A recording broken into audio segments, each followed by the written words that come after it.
Hello guys, today మన topic ఏంటంటే ఈ నామినేషన్ అనమాట.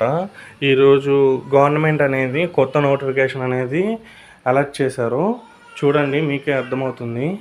సబ్మిట్ యువర్ ఈ nomination now for easy access to social security benefits for your family. అంటే మనకేమన్నా అయిందనుకోండి, మనం ఈ నామినేషన్ చేసుకోవడం వల్ల మన ఫ్యామిలీకి అనేది విత్ ఇన్ 10 to 20 డేస్లో ఇన్సూరెన్స్ అనేది వస్తుంది అనమాట. 7 lakhs వరకు, ప్లస్ మన డెత్ క్లెయిమ్ వల్ల మన పిఎఫ్ పెన్షన్ అమౌంట్ అవి కూడా వస్తాయి. ఇలా మొత్తం అమౌంట్ అనేవి మన ఫ్యామిలీకి అందాలంటే ఒక 20 డేస్లో అందుతాయి. ఒకవేళ ఈ నామినేషన్ చేయించుకోని వాళ్ళు ఎవరైతే ఉన్నారో వీళ్ళు, మళ్ళీ చెప్తున్నాను, డాక్యుమెంట్స్ సరిగ్గా లేవు, ఆధార్ సరిగ్గా లేదు, పాన్ సరిగ్గా లేదని చెప్పి ఆ డాక్యుమెంట్స్ లేవని ఈ డాక్యుమెంట్స్ లేవని ఆఫ్లైన్లో చాలా డబ్బులు గుంజుతారు. బట్ మీకు అయినా సరే పని అవుతుందా లేదా అనేది కూడా తెలియదు.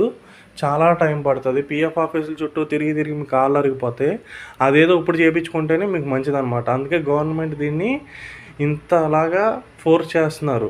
ఇప్పుడు వాళ్ళు ఏకంగా మనల్ని బెదిరిస్తున్నారు కూడా. చూడండి, ఇప్పుడు మనకు గవర్నమెంట్ కరెక్ట్గా 5 అవకాశాలు ఇస్తుంది అనమాట. మనం పిఎఫ్ ఓపెన్ చేసిన ప్రతిసారి వాళ్ళు ఈ అలర్ట్ మెసేజ్ అనేది మనకి డిస్ప్లే చేస్తారు.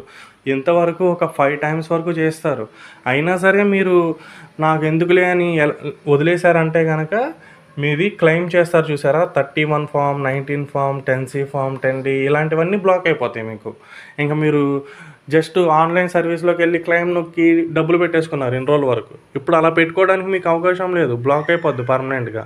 సో మీరు ఏదైనా సరే ఈరోజే చేయాలన్నమాట.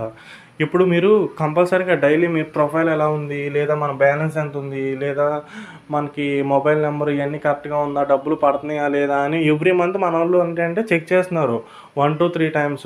ఇలా ఒక 2 months వరకు చెక్ చేసుకుంటూ వెళ్తే 5 items అనేవి అయిపోతాయి. అయినా వాళ్ళకి తెలియక దీన్ని చేయించుకోకుండా నెగ్లెక్ట్ చేశారంటే కనుక ఇంకా పర్మనెంట్గా మనకి టెంపరీగానే చేస్తున్నారులే.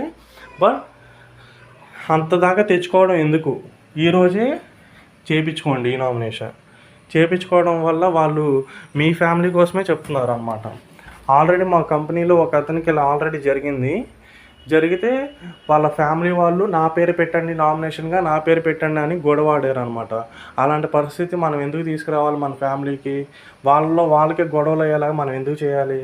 ఈరోజు అదేదో మనమే నామినేషన్ పెట్టుకుంటే మన ఫ్యామిలీకి అలాంటి గొడవలు ఇలాంటి ఏం రాకుండా మనం చేసిన వాళ్ళం అవుతాం. ఈరోజు చేసుకోవడం వల్లే మీ ఫ్యామిలీకి మనం ఇది చేసే ఒక బెనిఫిట్ అనమాట. గవర్నమెంట్ ఇది మన మంచి కోసమే చెప్తుంది. ఎవరు అపార్థం చేసుకోమండి. చక్కగా ఈ నామినేషన్ అనేది చేసుకోండి. దీనికి కావాల్సిన documents only Aadhaar card, photos అంతే.